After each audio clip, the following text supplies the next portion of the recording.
do their job. I've actually seen psychics where I walked away thinking, okay, how did they know all this stuff? I don't know. Has anyone ever seen a psychic that was like so good that you were just like, oh shit, right? Like you're like, how did you know that? So I'm not one to be. I'm pretty agnostic and open minded about the possibility that people can do things that we don't believe are possible, but at the very least, you could say that a lot of psychics are fake, right?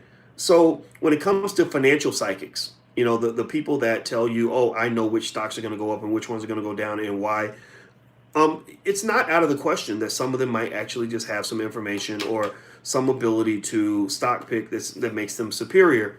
But a lot of them are fake. A lot of them just, they grab a bunch of information. If you grab a bunch of information, you shift it around in the blender and organize it in a way that sounds really smart, it can make a really compelling argument. But, when I was in my PhD program, we spent a lot of time studying whether these so-called stock pickers are actually able to pick stocks and really earn what they call excess returns. And most of the research I saw said that it's just not possible.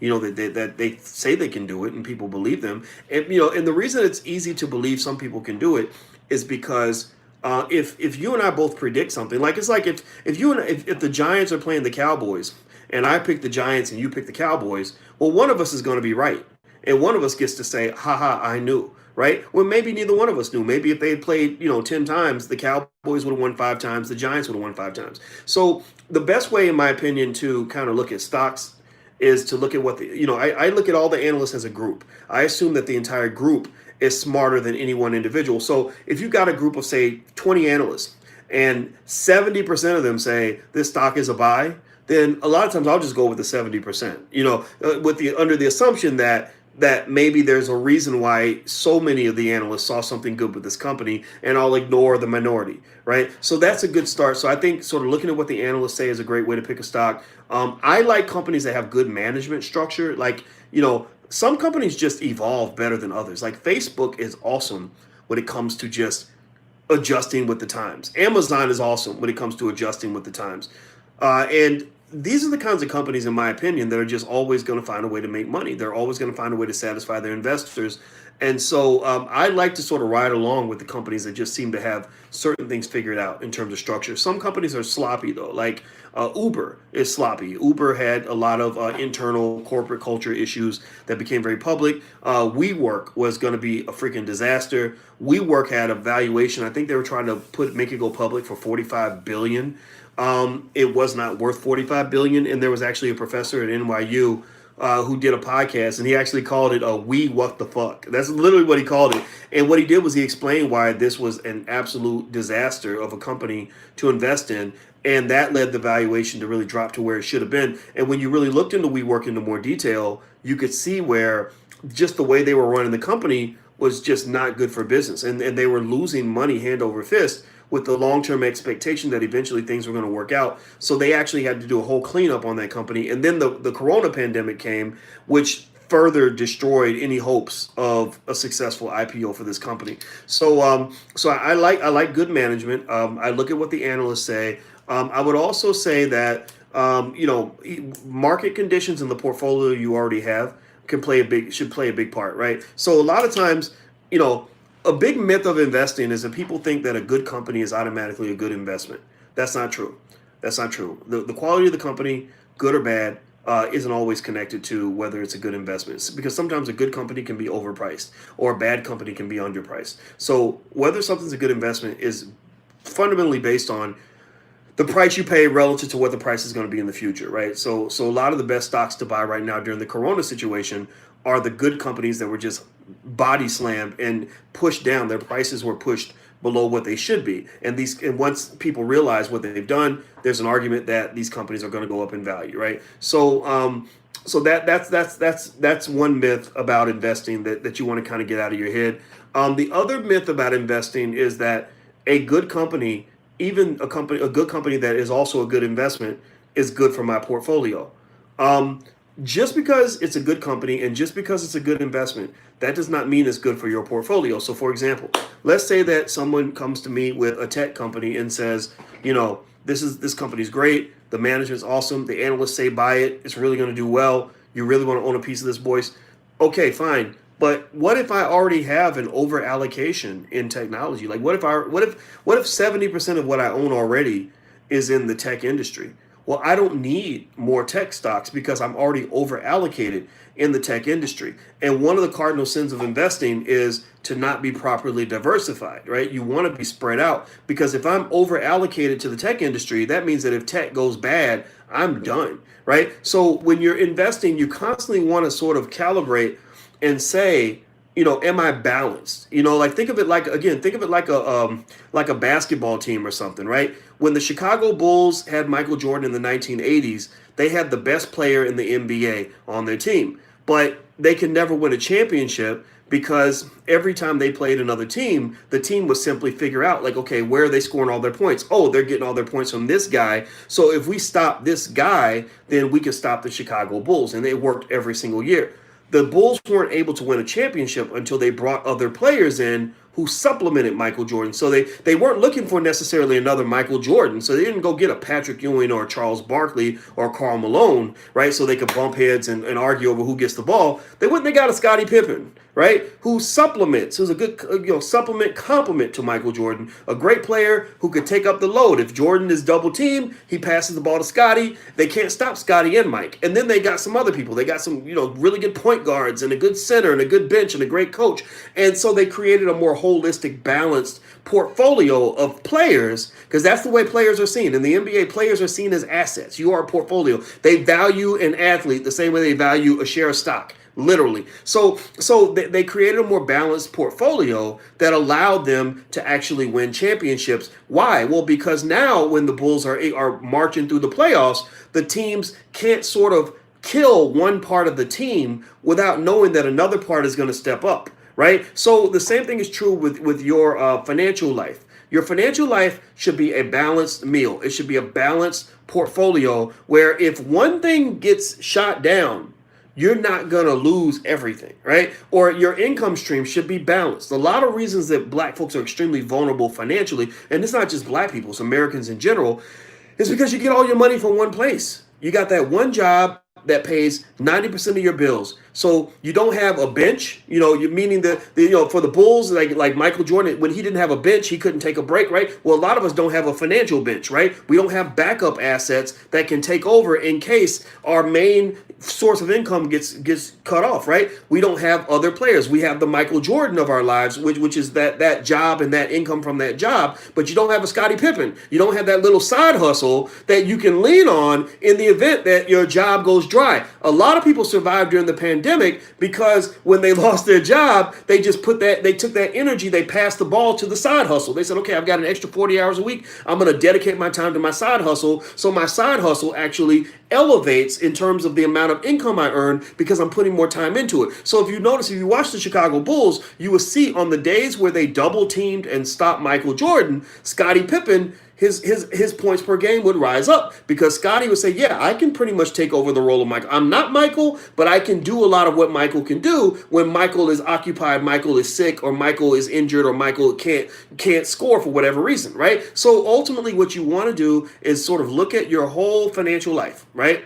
And you want to figure out, okay, where's my Michael Jordan? Okay, this is my big income stream. That's my Michael Jordan. Do I have a Scottie Pippen? I need a side hustle. Okay, that's my side hustle. My main job, I'm making $5,000 a month. My side hustle, I make $1,000 a month, but that's my backup just in case. I'm okay. Well, where's my bench? Well, your bench is your savings and your investments, and maybe you have some rental property or something, right? Some assets in the background that you can lean on. Maybe you can sell some of those assets in the event that you run into a financial hardship or your income dries up, right? And then also in general, multiple streams of income is just a natural prerequisite for anything, right? So figure out what your financial life looks like and don't catch yourself under diversified, because when you're under diversified, you're living what I would consider to be the riskiest financial life possible. Like a lot of people think that jobs give you security when actually jobs create extensive amounts of insecurity, because if they take that job away, you're kind of done, right? So just process it and talk to your kids about that so your kids don't get caught in that same trap. All right, so let's see here. All right, so Daryl, how do you feel about options trading? I think options trading is great, and you guys have been asking me a lot about an options class. And even though I'm not an options expert, but I did study it a lot. You know, it's when you get a PhD, you just study every damn thing. I put together a whole curriculum on options. I'll release it to you guys sometime this month, maybe by the end of the month. I think I'll be able to release something. So because you guys are in the program, I'll give you guys a discount and like an early bird kind of thing. So I'll make an offer to you first, and then we'll come in and we'll just do options and we'll talk about it. So let's see here. Vanessa King, I'm new to investing. What advice or strategies do you have for people over 50? The older you get, the less risk you should take. People that are older should not take the risk of a 22-year-old. But I challenge conventional thinking on that a little bit in the sense that I realize, so that the old theory, the stuff you read in the book says, if you're 22, you could take on more risk than you could if you're 52 or 62 because a 22-year-old has more time to wait between now and retirement for the market to fix itself, right? So the risk is not so much one where you're worried about losing all your money, because if you're properly diversified, that should not happen. So whenever you hear about an athlete who says my financial advisor lost all my money, that means their financial advisor was not properly diversifying their portfolio. There's no way you can be properly diversified and lose all your money. That's very, very hard to do. So the risk is not you losing everything. The risk is the ups and downs, the roller coaster ride. It's the scariness of like, oh my God, there's a stock market crash and there's a recession and a Great Depression that lasts for 5 years. Oh my God, oh my God, oh my God, right? But there's no 10-year period in American history. If you look throughout American history, there's no 10-year period where the economy crashed and the market crashed and we did not recover, right? There's no time. It has never ever happened. Anytime, right? So that means that if you can hold on for at least 3 to 5 years, 10 to be really sure, but most of the time it's less than 3 to 5 years. Even the Corona crash lasted. I mean, that was the fastest crash ever. That was a flash crash, and that was flash cash. Seriously, that was a flash crash and flash cash because you guys were watching me at that time. You were listening to me at that time. And what did I say during that? I said, I am buying everything I can get my hands on because I believe that when people stop losing their damn mind, prices are going to go up because they're going to realize the world actually isn't coming to an end, no matter what Dr. Fauci has said on TV, right? So the Corona crash was fascinating to me because I thought it was going to last a year, 9 months. The average bear market lasts about 14 months. It takes about 14 months after a crash for the market to hit back to the point that it was before the crash, right? So I'm thinking like, okay, I'm gonna settle in. I'm gonna go ahead and buy up some stock and just wait and kick back, and maybe by 2021, we'll be sitting pretty. No, it's like a week later. Like our stocks were doubling and tripling. It was crazy. So, but typically throughout history, it doesn't happen that fast, right? Throughout history, it might take 2 years, maybe 3, right? But it doesn't take more. Like if you wait a decade, it's going to be fine. So why does that get to where I'm challenging conventional wisdom? So Vanessa, this is me specifically answering your question. You know me, I got to give you the whole answer because I want you to really have a complete understanding. I know I talk a lot, but I hope it's worth it. Here's the deal. The reason that I challenge that wisdom that if you're over 50 or 60, you shouldn't take risk is because if it only takes 3 to 5 years most of the time for the market to recover from a crash, then a 60-year-old can wait 3 to 5 years most of the time. Remember, life expectancy is about 73 or something like that. But actually, the fact that you've hit the age of 50 or the age of 60 means your life expectancy naturally goes up because you've lived that long. A lot of, when you get to 65, 70, a lot of your friends didn't make it that far, right? So the fact that you were one of the survivors means that the average 70-year-old isn't going to die at 73 like the average American. They're going to die maybe 85 or something, right? So they've got maybe 15 more years on average that they're going to be investing. So if there is a crash, they can still wait out some of that crash. Now, there's a challenge in the sense that your income drops, right? So you have to be a little bit more careful. You don't want to be stupid, but this idea that you can't take on any risk after retirement, I think is just wrong.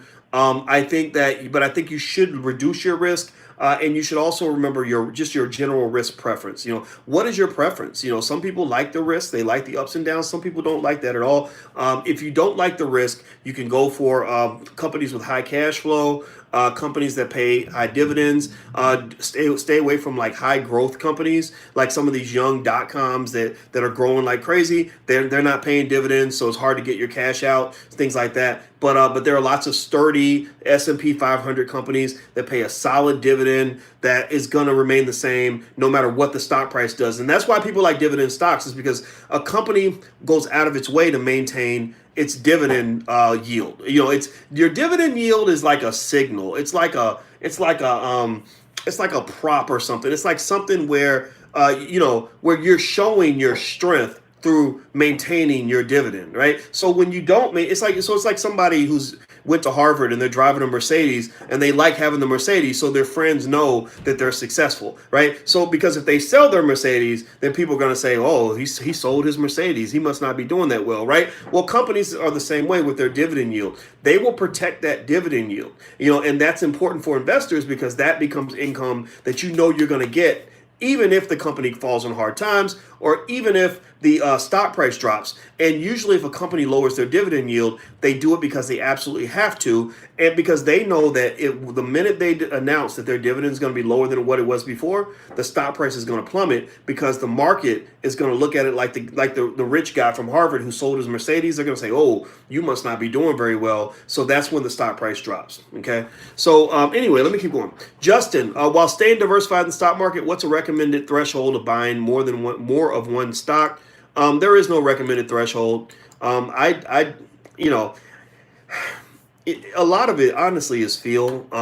But then, in terms of what you just like to hold, but because you should certainly buy something, right? But I would definitely keep spreading out. I would go wider as opposed to deeper until you hit that 2025 stop mark. Throw in some mutual funds and ETFs so you can get some instant diversification. Once you own a few mutual funds and ETFs, you're pretty well diversified at that point. Like, your odds of kind of losing everything are pretty low.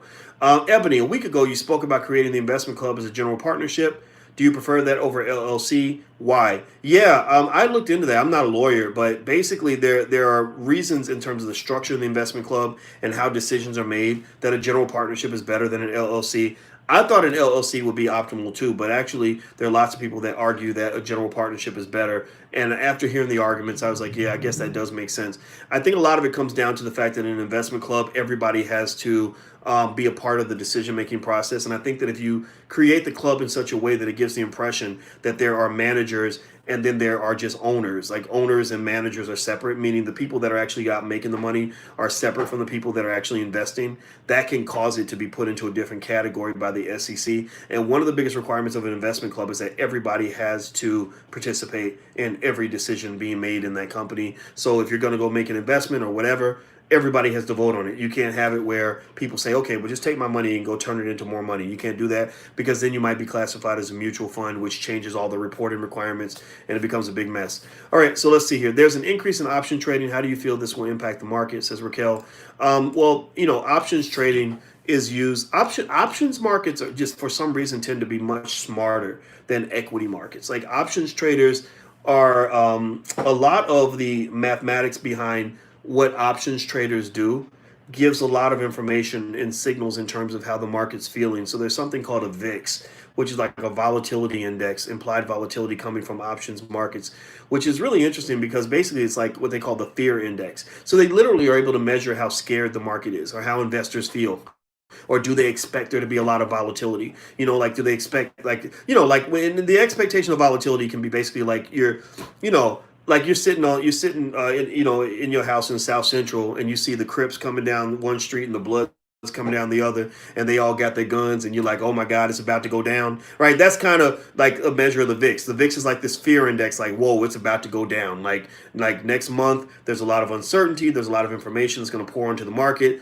There's going to be a lot of fortunes made, but there's going to be some bloodbaths. So the VIX, the VIX or the volatility index is a predictor of that or a measure of that kind of gives you a sense of how investors are feeling. And then the reason that that's a relevant measure is because the options market exists mainly as a way to allow investors to calibrate their risk.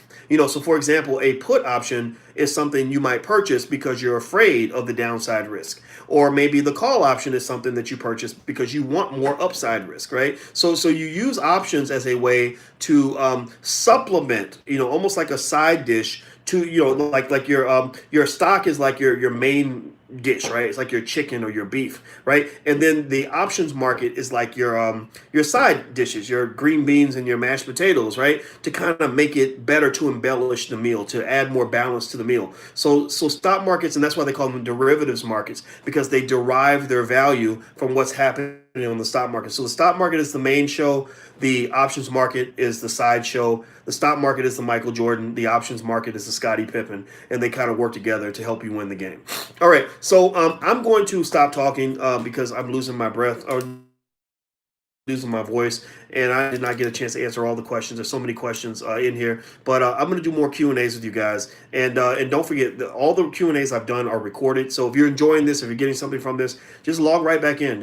If you're in the Black Stock Market Program, you can log right in at theblackstockmarketprogram.com. If you're not in there yet, like if you're in the masterclass and you want to get access to the stuff in the stock market program, you can do the first month for $1, just $1. So feel free to give it a try.